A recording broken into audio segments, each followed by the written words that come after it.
They called her the temp. Just the temp. No nameplate. No permanent slot. No reason to remember her name, and most of the staff at Cedar Creek Medical didn't bother trying. Rachel Torres moved through the Norfolk hospital on the morning of her third shift with the kind of quiet efficiency that made people forget she was there, the way a shadow moves across a wall. Her scrubs were generic blue, hospital-issued, still creased from the package. Her shoes were polished. Her movements were economical. Everything about her seemed designed to take up as little space as possible. She didn't linger. She didn't chat in the break room. She didn't assert herself in the way that nurses with seniority and permanent contracts did. She simply showed up, worked with precision, and left. The fluorescent lights hummed overhead, washing out the color from everyone's skin, making the whole unit look like an underwater hospital where everyone was drowning in slow motion. Antiseptic hung in the air, that sharp, chemical smell that never quite faded, no matter how many times you cycled through the corridors. Dr. Pierce noticed everything. That was his gift and his burden, the thing that made him exceptional in his own mind and unbearable to almost everyone else. He stood at the nurse's station during morning rounds, reviewing charts with the kind of methodical attention that suggested he was looking for something specific. His eyes moved from patient data to staff performance logs, and they lingered longest on the intake form for the temporary nurse. Rachel Torres. Temp agency placement. 3 weeks certified. The file was thin. Suspiciously thin. No prior institutional history. No references he could actually verify. He watched her move through the ICU with the stretcher, and something in the way she positioned herself, weight balanced, movements controlled, triggered a subtle alarm in his mind. This wasn't the way temp nurses usually moved. This was the way someone moved who had learned to anticipate a patient's weight shift before it happened. This was precision. He folded his hands on top of the chart. His expression remained neutral, but his jaw tightened almost imperceptibly, the way a predator's muscles tense when it senses prey in unfamiliar territory. The morning's routine progressed like most mornings at Cedar Creek. The fluorescent lights buzzed overhead. A monitor beeped somewhere down the corridor. The pages came in steadily, not frantic, just the constant low-level chaos of a major medical center. Pierce began his rounds at 8 o'clock, moving methodically from room to room with his entourage of residents trailing behind him like disciples. Rachel was already in room for 12, checking a central line that had been placed the previous shift. She stood with perfect posture, her head slightly tilted as she examined the catheter insertion site. Her hands moved with the kind of economy of motion that came from practice, surgical practice, not nursing school practice. The difference was subtle but profound. She didn't fumble. She didn't second-guess herself. She reached for supplies before anyone asked for them. When she swabbed the port, her movements were sterile through sheer habit rather than through conscious adherence to protocol. Pierce observed from the doorway. One of his residents began to ask a question, but Pierce raised a single finger. Wait. He watched Rachel insert an arterial line with a 20-gauge catheter, placing her hand with the kind of tactile confidence that made his chest tighten. Her fingers found the radial artery without palpating more than twice. She was angled slightly back, legs braced, her breathing steady and measured. The needle went in smooth. The flash came immediately. She advanced the catheter with the fluid precision of someone who had done this hundreds of times, possibly thousands. When she secured it with sutures, each knot was identical to the last. Muscle memory. That was the phrase that occurred to him. This woman was operating on muscle memory. This woman had performed this procedure under conditions where hesitation meant death. Your technique is adequate, Pierce said, loud enough to draw Rachel's attention. His voice carried the kind of condescension that was carefully calibrated to sound like a compliment. The residents shifted. One of them actually winced. Rachel didn't flinch.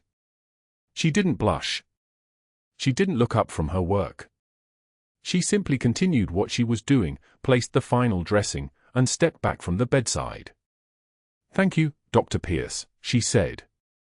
Her voice was quiet, professional, deferential. No emotion underneath it. No defensiveness. Just acknowledgement of hierarchy. But Pierce had seen something in that moment of non-reaction. He had seen restraint. There was a difference between someone who took an insult and someone who was choosing not to respond to it. The distinction was crucial. Someone who took an insult believed they deserved it. Someone who chose not to respond simply viewed the insult as irrelevant. That second option was far more threatening. In the locker room later that morning, during the shift change, Rachel opened her personal locker and reached for the item she kept on the top shelf. No one paid attention. The locker room was full of the usual chaos, people changing clothes, checking phones, gathering personal belongings. The background noise was sufficient. No one would notice her hand touching the faded unit patch sewn inside her jacket lining, the only piece of her past she had kept. The fabric was thin, worn soft from years of being in contact with skin. The unit insignia was barely visible now, the colors muted by time. She ran her thumb across it once, the texture familiar as a heartbeat. Then she closed the locker with a metallic click that echoed through the room louder than seemed possible. Several people looked up. Rachel was already walking toward the exit, her jacket in her hands, her expression neutral as stone. Pierce appeared in the locker room doorway just as she was zipping her jacket.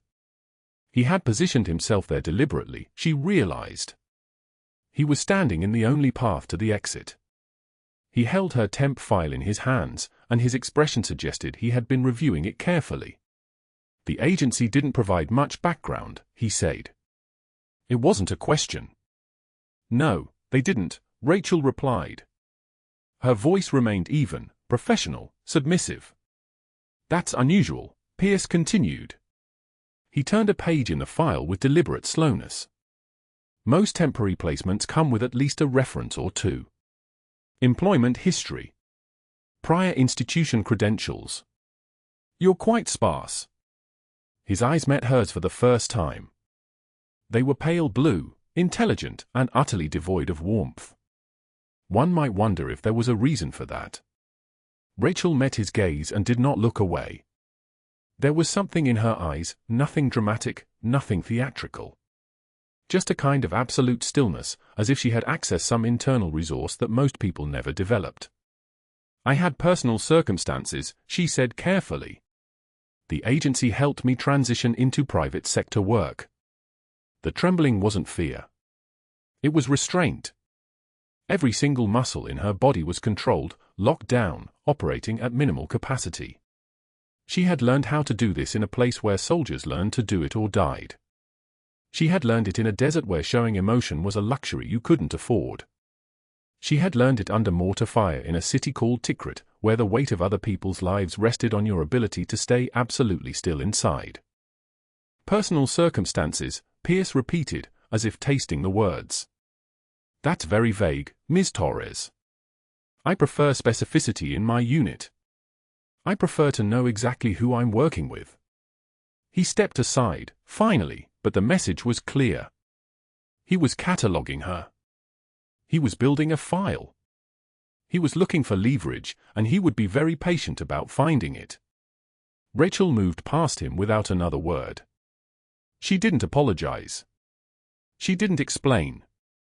She didn't offer to provide references she didn't have. She simply walked past, her jacket zipped, her posture erect, her expression revealing nothing. When she reached her car in the parking lot, a 10-year-old Honda Civic that had the kind of anonymous quality that came from never being the most expensive or the least expensive anything, she sat in the driver's seat without starting the engine.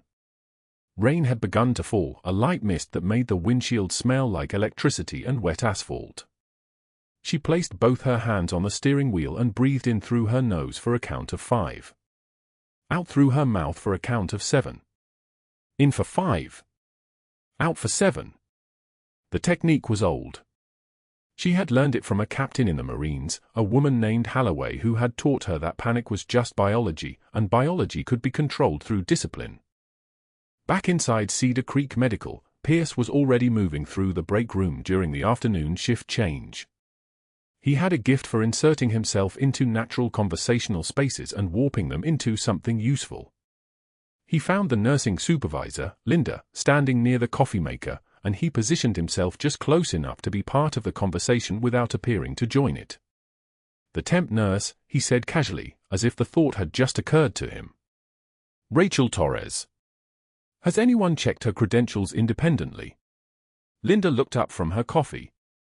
"The agency vetted her? She has current certification."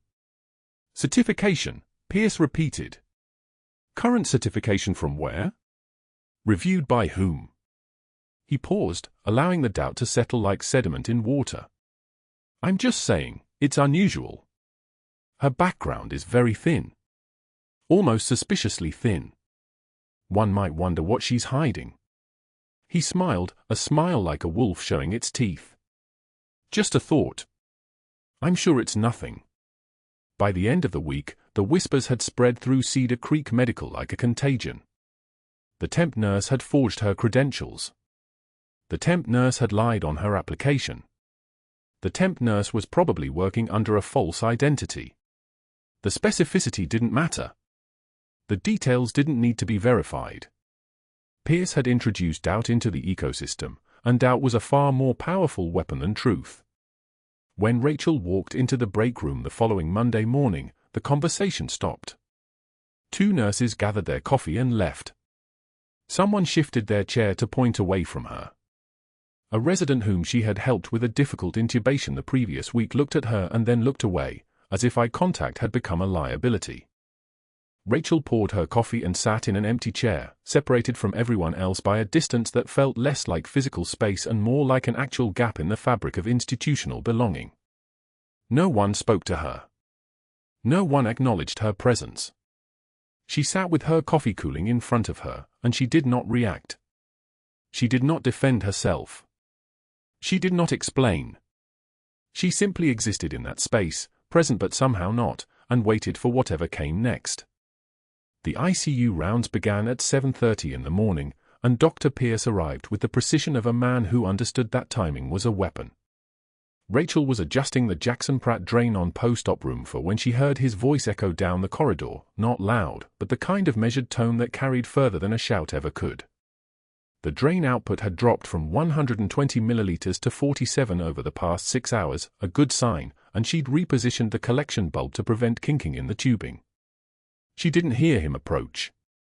She felt the air shift first, the way it does when predators enter a space. "Nurse temp." Not a question. Not a greeting. A designation delivered like a diagnosis. Dr. Pierce stood in the doorway with two surgical residents flanking him and the patient's daughter sitting in the corner chair, her anxiety already sharp enough to cut. Rachel turned slowly, her hand still moving with practiced efficiency around the drain. "Perhaps you could explain why you adjusted Mr. Henderson's drain without consulting the surgical team." Rachel's jaw tightened. The movement was imperceptible, barely a muscle contraction, but her hands remained exactly where they were, steady as surgical lights. She could have explained the output numbers, the risk of retrograde infection, the standard protocol that allowed nurses to reposition drains based on patency assessment. Instead, she spoke with the kind of careful neutrality that came from understanding exactly what was happening. The output indicated potential compression at the distal tubing. "I repositioned to prevent. I didn't ask for a diagnosis from someone with a 2-year degree and a temp badge." Pierce's voice remained controlled, almost conversational, which made it worse. The residents exchanged glances. The daughter's hand came up to her mouth. "Stay in your lane, Ms. Torres. The surgical team will manage Mr. Henderson's care from this point forward." Rachel nodded once. A single, perfect acknowledgement. She finished securing the drain with a final gentle tug, checked the suture line that held it in place, and then turned to her documentation without another word. Her face revealed nothing, no flush of anger, no tremor of embarrassment, no defensive posture. She simply existed in that moment the way she had existed in field hospitals under mortar fire, present, focused, untouched by the chaos. Pierce waited, perhaps expecting a response, perhaps hoping for one. When none came, he left with his residents trailing behind him like remoras following a shark. The daughter stared at Rachel with an expression caught between gratitude and confusion. Rachel offered nothing but a professional smile and a promise to return in 30 minutes to check the output levels. She did not explain that she'd made the right call. She did not defend herself. Explaining would require acknowledgement that there was something to explain, and Rachel had learned long ago that silence was a form of power that people like Dr. Pierce could never quite understand. The break room on the third day smelled like burned coffee and the peculiar antiseptic undertone that never quite left Cedar Creek's walls, no matter how many times maintenance scrubbed them. Rachel carried her lunch in a small container, grilled chicken and vegetables, methodical fuel, and sat at the corner table like she always did. She unwrapped the plastic carefully, aligned it on the table, and opened her sandwich. Around her, the break room held 7 nurses, 3 respiratory therapists, and 1 unit clerk scrolling through her phone. The silence that followed her entrance was not the absence of sound. It was a presence. A weight. Rachel heard the shift before she saw it, the scrape of chairs, the soft clink of coffee cups being set down harder than necessary. 4 nurses stood almost simultaneously, moving with the coordinated precision of a planned maneuver. One of them, Janet, who had laughed at Rachel's joke about difficult patients 2 weeks earlier, muttered something under her breath loud enough to be heard, "I don't sit with people who lie on their applications." Another nurse dumped her coffee into the sink with more force than the task required. Fraud, she said to no one in particular, but everyone knew exactly who she meant. The word hung in the air like antiseptic spray, and then they were gone, leaving Rachel alone at the corner table with her lunch and the wall clock ticking away seconds. She took a bite. Chewed. Swallowed. Her hands did not shake. The mechanics of eating were just another procedure, mechanical, efficient, devoid of emotion. Rachel had eaten field rations while people screamed. She had consumed MREs while watching helicopters circle the perimeter. She could eat a sandwich while the entire break room abandoned her without so much as a flicker in her composure. The ticking of the clock seemed louder now, and she became aware of its rhythm, tick, tick, tick, like the countdown on an IED timer, but slower. Deliberate. She finished half the sandwich and then carefully wrapped the remainder, aligned the plastic on the table, and placed the container back in her bag. When she left the break room, no one looked up. The unit board was posted in the main hallway where every staff member passed during shift changes, and Rachel found it waiting for her like a coiled snake at the start of her afternoon rounds. The header read in bold, "Procedural irregularities, R. Torres." Beneath it, someone, almost certainly Pierce, had listed 3 bullet points with the kind of administrative precision that made accusations sound like fact. Unauthorized clinical decisions. Failure to follow chain of command. Credential discrepancies under investigation. Rachel stopped. Stood still. A day shift nurse cluster nearby, Sarah, Marcus, the 2 Jennifers, smirked with the unmistakable satisfaction of people who had been waiting for someone to fail. Rachel read the entire write-up, every word, taking her time. Her breathing remained even and controlled. In for 4 counts. Hold for 4. Out for 4. The breathing technique had saved her life in worse moments than this, and it would save her again now. She reached up and removed the paper from the board with one smooth motion. The tape made a soft ripping sound as it released. She folded the write-up precisely into quarters, the creases sharp and exact, and placed it into her pocket with the care of someone handling evidence from a crime scene. Then she turned and walked toward the supply closet without acknowledging the cluster of nurses or their satisfaction. The supply closet was narrow and windowless, lined with 4 bags, syringes, sterile dressing kits, and the accumulated equipment of keeping people alive. Rachel began restocking with mechanical precision, placing bags of saline into their designated slots, organizing the arterial line kits by size, straightening boxes of bandages that didn't need straightening. The fluorescent light overhead flickered once, twice, then settled into its steady hum. Her hands moved with the practiced efficiency of someone who had performed these tasks 1,000 times before, her body executing the work while her mind compartmentalized everything else. That was when her breath caught. It was only a moment, a single interruption in the rhythm of her breathing, barely noticeable if someone had been watching. But Rachel was alone in the supply closet, surrounded by the tools of medicine, and for just that fraction of a second, the weight of everything became real. The campaign orchestrated against her. The lies that Dr. Pierce was spreading with surgical precision. The way her credibility was being dismantled in front of patients and families, in break rooms and staff hallways, on bulletin boards where everyone could see it. The isolation that had descended like fog, so complete that she ate lunch alone in a room full of people. Then Rachel locked it down. She pressed her hands against the edge of the supply cart and breathed in through her nose, using the technique that had gotten her through interrogations and ambushes and the moment she'd watched a soldier die because supplies hadn't arrived in time. For counts in. Hold. For counts out. The moment passed. Her breath returned to its baseline rhythm. Her hand steadied. She pulled a new box of sterile gauze from the shelf and continued her work as if nothing had happened, as if her chest hadn't just constricted with something that wasn't fear but something close to it, something that soldiers didn't have names for because soldiers didn't experience it. The rest of her shift continued like a machinery that had been wound too tight. Rachel moved through Cedar Creek's corridors with a kind of invisible precision that meant no one stopped her, no one questioned her decisions, no one tried to engage her in conversation. She was a ghost in scrubs, present but somehow not, competent but invisible, moving through a hospital that had decided she didn't belong there. What Rachel didn't know was that her presence was about to change everything. She didn't know that somewhere in the Norfolk military hospital transfer system, an incoming patient had been flagged, critical condition, post-operative complications, multiple trauma scars from a combat operation in a place called Tikrit that had shaped both their lives in ways neither could have predicted. She didn't know that within hours, a man who had seen her suture technique would recognize something in her hands that would shatter the careful silence she'd maintained for 3 years. But that wasn't the worst part. What Rachel didn't know was that Dr. Pierce had already begun moving pieces into position, already beginning to understand that something about her competence didn't match her credentials, and already starting to wonder what she was hiding.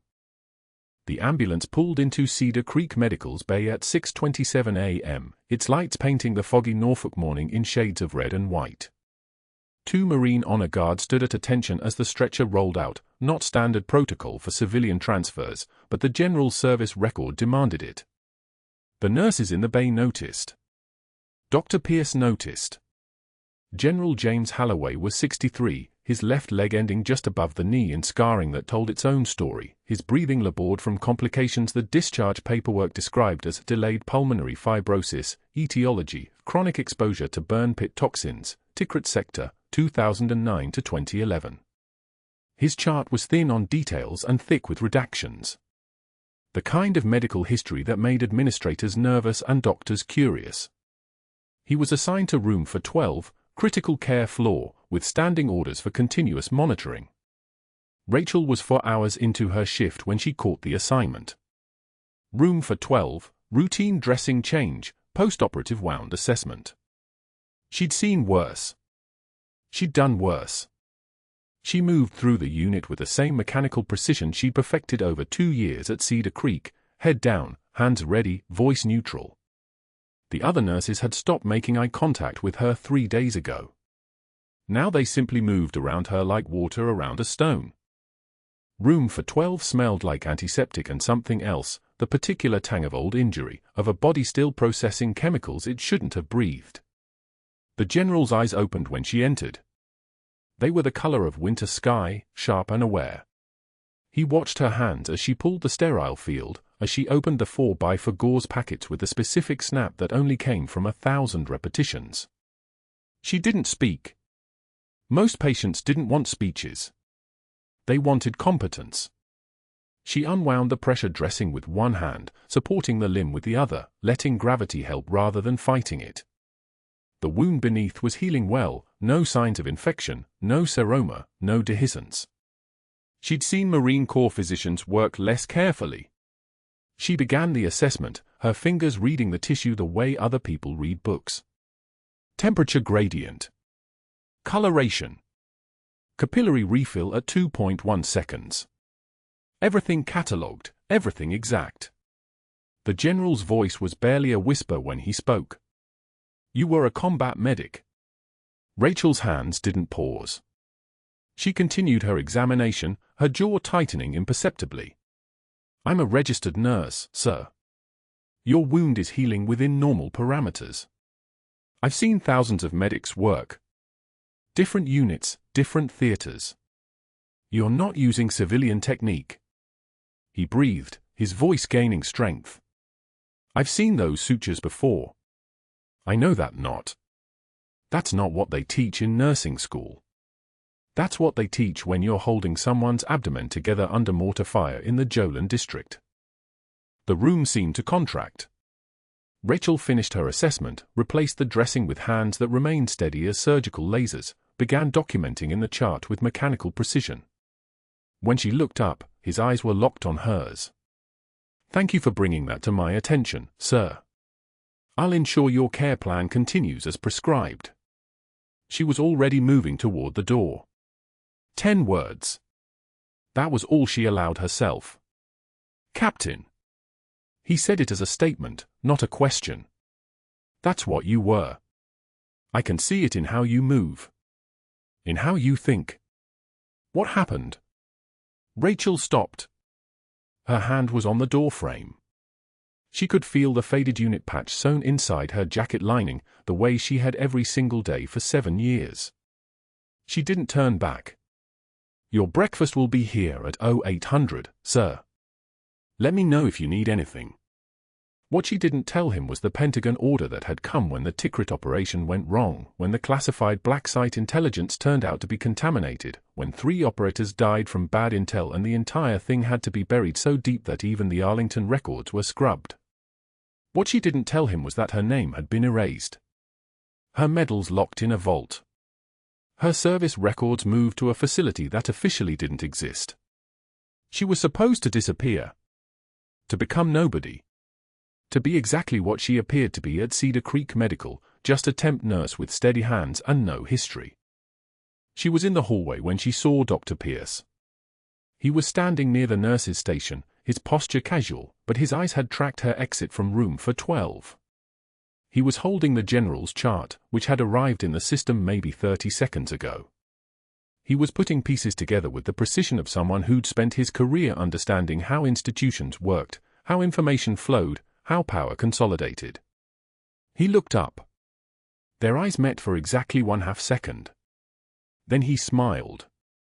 20 minutes later, Rachel was restocking supplies when her phone buzzed. An email from HR, marked urgent. It required immediate response.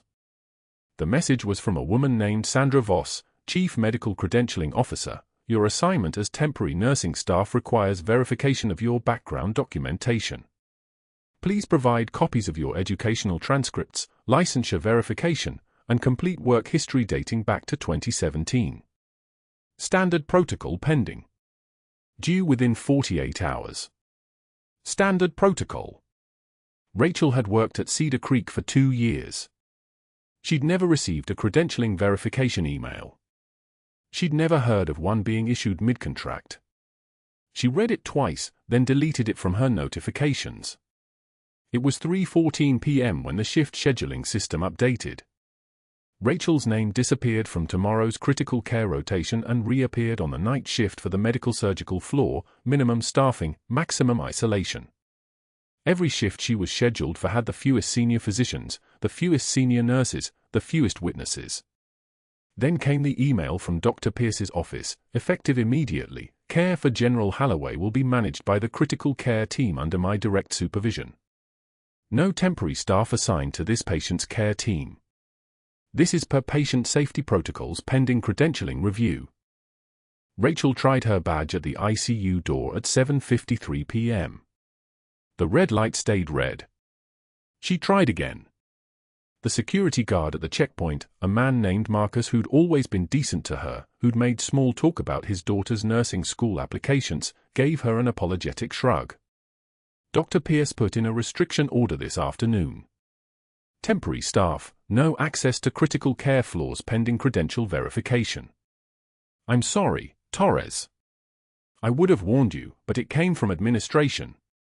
He didn't meet her eyes when he said it. Rachel nodded once and turned. The hallway had that particular fluorescent hum that hospitals made when the pressure in the air changed, when something unseen shifted in the architecture of power. She took the stairs to the medical surgical floor instead of the elevator. The elevator would have required her to stand still. The stairs let her move. By 8:02 p.m., Dr. Pierce had made 3 phone calls. The first was to an administrator friend in the hospital network. "I'm concerned about a temporary nursing staff member with significant credential discrepancies. I've documented the issues. I need a formal investigation." The second was to the temp agency supervisor. "I need a complete background check on Rachel Torres before she continues clinical work. I have safety concerns that I'm documenting." The third was to a colleague in another hospital system. "You remember her?" "Yeah, that's concerning." "The one at Cedar Creek?" "Yeah. She's been here 2 years. Something's off." By 9:51 p.m., the pieces were in motion. Phone calls begat emails. Emails begat documentation. Documentation begat action items. It was how institutional systems worked when someone knew how to work them. Not through violence. Through channels. Through the patient accumulation of small doubts that became questions, questions that became investigations, investigations that became liability. Rachel was alone in the supply room at 10:56 p.m., conducting inventory on the night shift, restocking 14-gauge angiocath needles, counting trauma shears, verifying medication counts. Nobody else would interrupt her here. Nobody else wanted to work near her. She was halfway through the bandage section when her hand went to her jacket lining, to the place where the faded unit patch was stitched in invisible stitches. The fabric was soft from 7 years of being carried.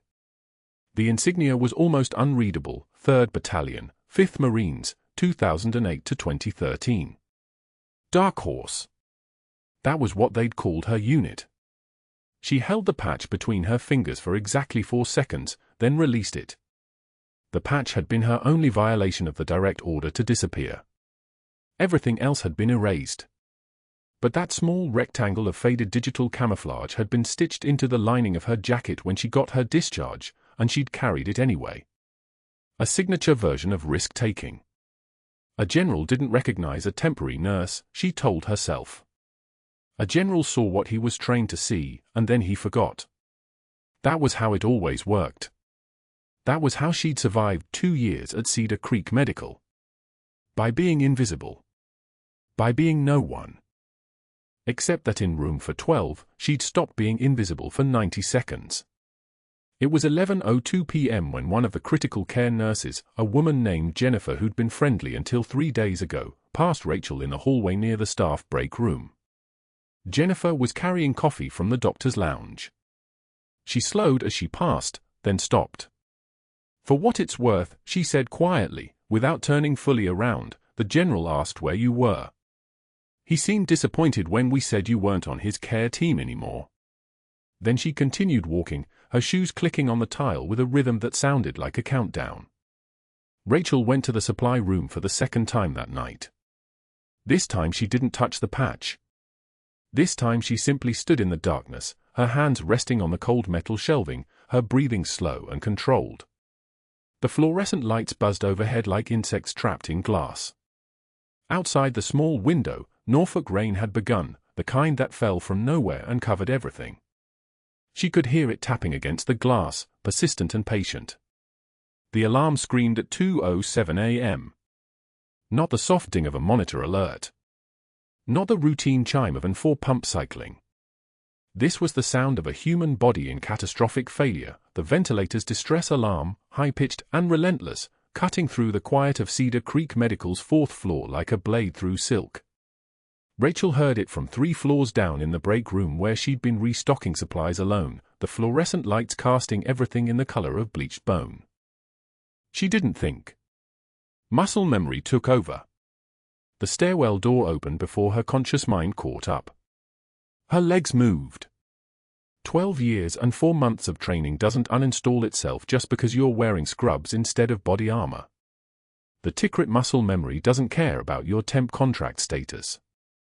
It doesn't care that Dr. Pierce had officially restricted her from critical care floors. That paperwork was still drying in an HR file while her body was already moving at a full sprint, the soles of her shoes slapping against each concrete step in a rhythm that matched the alarm still screaming from the level above.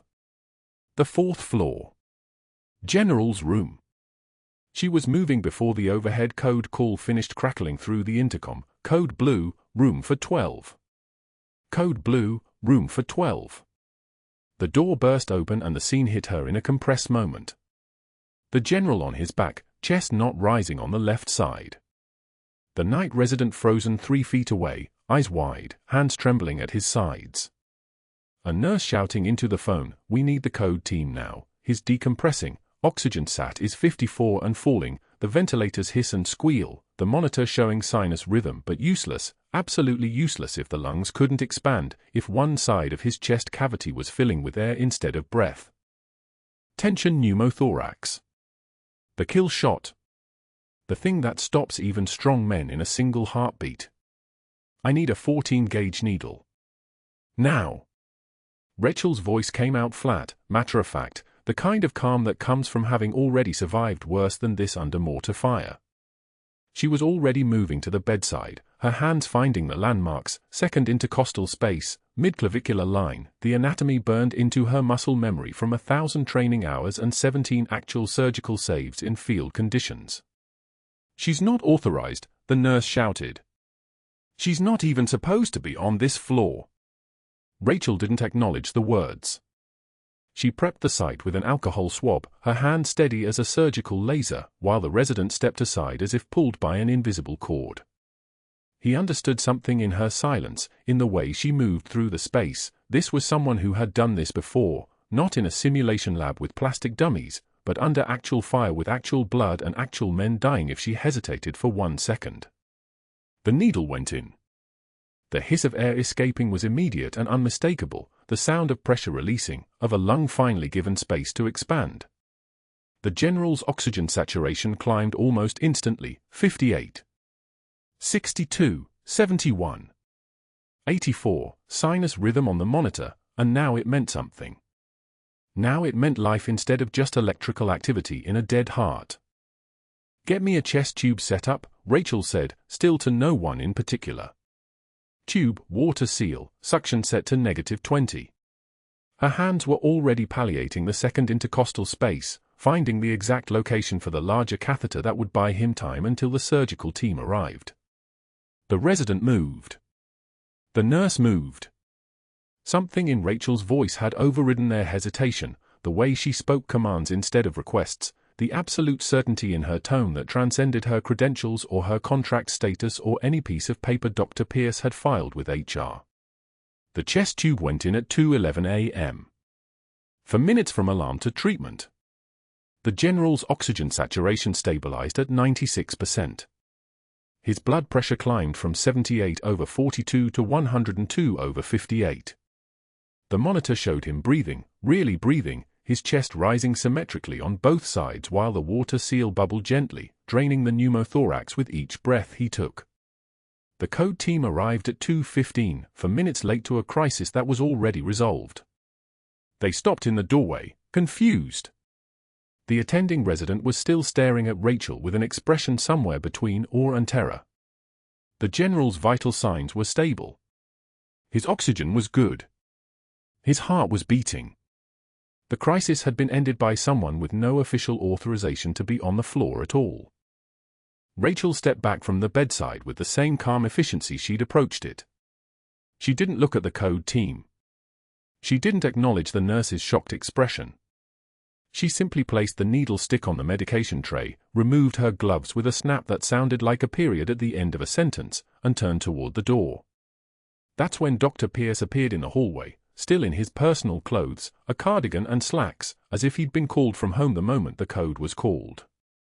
His eyes found Rachel first, then moved to the general in the bed, then to the chest tube draining the pneumothorax, and something shifted in his face. His mouth tightened. His jaw clenched once. Not with concern. Not with relief that the patient was stable.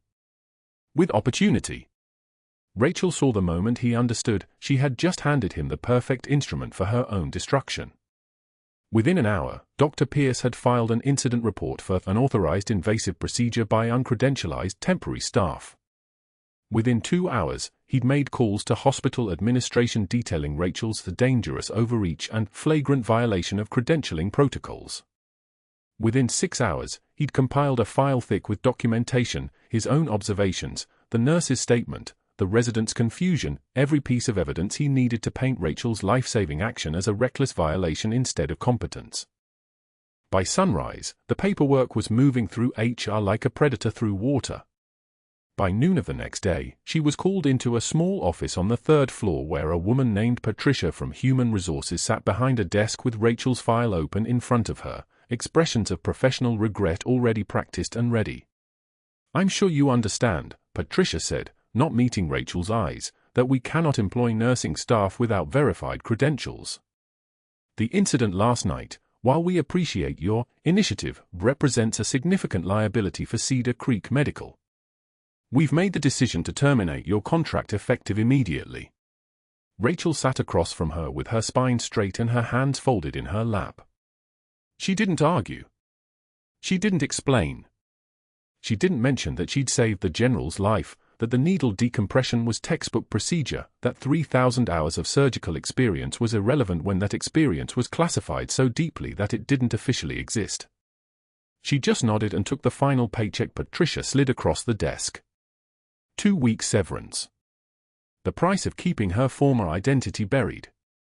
"You can collect your personal items and turn in your badge to security," Patricia continued, her voice maintaining that professional distance of someone who had never been the person on the other side of a termination meeting.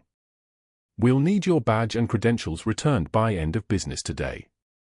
Rachel gathered her things from her locker in silence.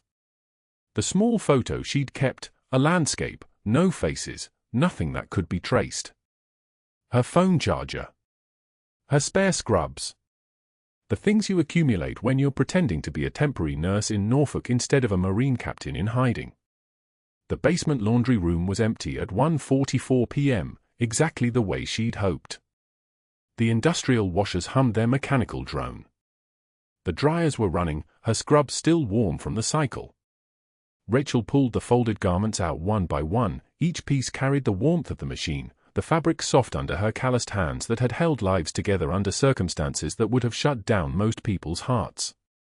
She refolded every piece. Not because they needed refolding. Because her hands needed something to do with a single moment of feeling that she couldn't quite lock down. The scrubs were navy blue, generic, indistinguishable from 1,000 other scrubs worn by 1,000 other nurses in 1,000 other hospitals. Except these were hers. Except in these scrubs, she'd walked invisible through corridors and hallways, healing quietly, asking for nothing, expecting nothing, existing as someone less than she actually was. She folded them the way she'd once folded her field jacket before a deployment. The way she'd once folded flags at ceremonies she wasn't supposed to remember. Each crease precise. Each edge aligned. Each fold a small goodbye to something that had felt almost like living. The pile grew. Scrub top. Scrub bottom. A second top she'd worn on double shifts. A third she'd taken home to wash because the hospital laundry never quite got the antiseptic smell completely out. Each one folded with the kind of precision that you only develop when precision is the difference between living and dying, and then you have to apply that same precision to smaller and smaller things because the bigger things were taken away from you. The fluorescent lights buzzed overhead, a sound like insects trapped in glass. The smell of detergent and fabric softener filled the small room. Rachel's hands moved. Her breathing stayed even. Her face remained still, the way she'd trained it to stay still through things far worse than this. She placed her folded scrubs into the return bin. Her badge, the temporary credentials that had meant almost nothing and everything simultaneously, went on top. She looked at it for a single second, the photo from her first day, her face calm and unremarkable, a woman with no past, no future, just the present moment of pretending. The silence was so thick you could operate in it. Then the basement door opened, and footsteps echoed down the concrete corridor, someone coming to collect the laundry, someone who wouldn't look twice at a temp nurse putting back her scrubs on her last day. Rachel turned and walked toward the stairs without waiting to be seen. 3 days. That's all it took for Dr. Pierce to destroy what she'd been allowed to build. 3 days from saving a man's life to not being allowed to save anyone's. 3 days from walking these floors with quiet competence to being nothing at all in the places where she'd meant everything. She didn't know yet that those 3 days were about to become the longest pivot in her life. She didn't know that the Pentagon's classified security system had already flagged the incident, had already begun its quiet investigation into how a protected intelligence asset's presence at Cedar Creek Medical had managed to leave a digital trace in the hospital's system. She didn't know that right then, even as she climbed the basement stairs into the afternoon light of Norfolk, uniformed officers were beginning their quiet work to bring her back. The fluorescent lights at Cedar Creek Medical flickered once, twice, then steadied as the system flagged something it wasn't supposed to find. A routine background check, Pierce had filed it himself, confident his fabrications would stick, triggered a classified security alert in the Pentagon's own database. The kind of alert that doesn't send emails. It sends helicopters. By 3:11 p.m. on a Tuesday, while Pierce was in his office drafting another memo about Rachel's concerning pattern of unauthorized interventions, the hospital's main entrance filled with uniforms. Not security. Marines. 4 of them, moving through the corridors with the kind of purposeful calm that made staff scatter without being told. They took the elevator to the 4th floor. They knew exactly where they were going. The general's room transformed in seconds. The monitors kept their rhythm. The 4 lines stayed clear. The assembled Marines, a colonel, 2 majors, a gunnery sergeant with a scar that ran from temple to jaw, stood at attention around the bed like sentries reclaiming stolen ground. The general's eyes cleared for the first time in 3 days, recognition flooding back with the color returning to his face. When Rachel pushed the medication cart through the door for evening rounds, she stopped.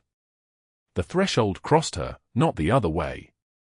6 sets of eyes fixed on her with the intensity of targeting systems. The colonel's jaw was tight. The gunnery sergeant's scarred face had gone pale. The general's trembling hand lifted from the mattress, pointing, not accusingly, but reverently, straight at her. Phantom. His voice came out like gravel wrapped in velvet, words dragged up from some deep vault inside his chest. They called you Phantom. I've been trying to remember through the morphine fog for 3 days. Phantom. That was you. In Tikrit. Rachel's hand didn't slip on the cart. Her expression didn't crack. But something fundamental shifted in the room's pressure, like a door opening to a space that had been sealed for years. The unit patch inside her jacket, the one she'd stitched there with hands that had learned embroidery on a stretcher at 0400 hours in a combat hospital, suddenly weighed more than it ever had. The colonel stepped forward.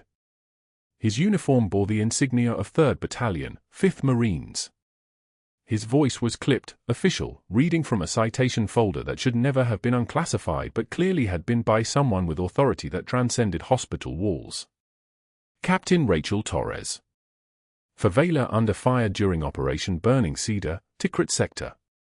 For actions under hostile fire that resulted in direct tactical advantage and preservation of friendly force integrity. For medical intervention under active enemy engagement at Forward Operating Base Shank, May 14, 2011. Falk, he paused. His eyes met hers. For everything. The general's hand shook as he tried to sit up, the monitors protesting with elevated numbers. His vitals spiked, 110, 115, 120, but he didn't stop. His arm rose in a trembling salute, not to any officer, but to the faded unit patch visible now where Rachel's jacket had shifted, the patch she'd sewn inside the lining with thread that had been hospital-issue cotton wrapped around a borrowed needle. The only piece of her past she'd kept. The only piece she'd dared. That's when the door burst open hard enough to rattle the window blinds. Dr. Pierce entered in full bluster, his white coat riding high on his shoulders like a flag planted on conquered ground, his mouth already open with words about protocols and security and unauthorized personnel and how the hell did Marines get past his authority structure. His voice had the quality of a man used to being the loudest voice in any room, used to that loudness translating directly into power. He made it 3 steps before he saw the FBI badges. There were 2 of them, moving with the kind of unhurried precision that marked them as people who'd done this before, who'd walked antagonists out of buildings more times than they could count. They were already reading him his rights before his brain caught up to what was happening, and when it did, the color drained from his face like someone had pulled a plug. Dr. Marcus Pierce, you're under arrest for federal crimes including forgery of government documents, obstruction of justice, criminal conspiracy against a protected intelligence asset, and filing false reports against federal personnel. The agent's voice was flat. It was a voice that had delivered this exact message in interrogation rooms and airport terminals and living rooms where the accused thought they were untouchable. You have the right to remain silent. Pierce's mouth opened and closed. I was protecting patient safety. I had every right to investigate her credentials. This is harassment. You altered hospital records. The second agent was holding a tablet, the screen showing the forged documents Pierce had filed, the falsified timesheets, the manufactured incident reports. You accessed federal databases you weren't authorized to touch. You attempted to manipulate protected personnel records of a classified asset. You filed false complaints with hospital administration with the explicit intent to terminate someone you believed posed a threat based entirely on her competence. The handcuffs were standard issue, the kind that caught light and made sounds like small metal bells. Pierce's hands went behind his back with the mechanical resistance of someone whose body hadn't accepted what his mind was witnessing. As the agents guided him toward the door, his colleagues began to gather, Sarah from the day shift, standing with both hands covering her mouth. The nurse who'd organized the break room exodus stood with her back against the wall, watching, her expression cycling through comprehension and horror and something that looked like shame. The perp walk down the corridor lasted 47 seconds, but the hospital staff would discuss it for months. Dr. Marcus Pierce, the attending physician who'd been untouchable 6 hours earlier, moved past the nurse's station where he'd delivered 1,000 dismissive comments, his hands now fastened behind him, the authority that had seemed so absolute revealed as nothing more than institutional positioning. Past the unit board where his own write-up now hung beside Rachel's former termination notice, Dr. Marcus Pierce, suspended pending criminal investigation, effective immediately. Families in the waiting room stared. A resident from cardiology pressed herself against the wall. The fluorescent light seemed brighter, the hallway seemed longer, and by the time the elevator doors closed on Pierce and his arrest, it was clear to everyone who'd witnessed it that some thresholds, once crossed, could never be uncrossed. The general's room fell silent except for the monitors. The colonel was still standing at attention. The gunnery sergeant had color returning to his scarred face. The general's salute wavered but held, his arm trembling not from weakness but from something harder to name, recognition, perhaps. Witness. The acknowledgement of a soldier being seen by soldiers. An hour later, the hospital CEO arrived with a folder thick as a novel. Full reinstatement. Back pay covering every shift she'd been denied. A formal apology to be delivered in this very room, in front of the Marines, with witnesses. The CEO's hands shook as she signed the forms, and when Rachel asked the single question, "Will you be investigating how this happened?" the CEO had no answer. The Pentagon liaison did. "We'll handle that. This is federal now." The consequences rippled outward like concentric rings in still water. Pierce's medical license didn't just get suspended, it was permanently revoked after his federal conviction. The nurses who'd participated in the systematic ostracization received formal reprimands that would follow them through their careers. The hospital's credentialing office underwent a federal audit. 6 months later, rumors would surface, unconfirmed, shared in break rooms with the kind of dark satisfaction only the formerly silenced could muster, of Pierce teaching CPR at a community college for minimum wage, his fall from surgical attending to barely employed instructor so complete that even his name seemed to shrink on the syllabus. But that morning came in differently. Rachel stood at attention in her marine dress uniform, the first time she'd worn it in years, the dress blues crisp as a salute itself, captain's bars gleaming on her shoulders like promises kept. The general still occupied the hospital bed, but he demanded they sit him upright, and now he was ramrod straight, his own body a flagpole despite the falls and the monitors and the recovery still weeks away. The morning light came through the window in bars of gold that made the dust motes visible, transformation rendered in simple light. A Marine colonel stood with a small box, and inside it lay Rachel's silver stars, decorations that had been sealed in classified files, that had been deemed too dangerous to display because displaying them meant acknowledging the captain they were pinned to.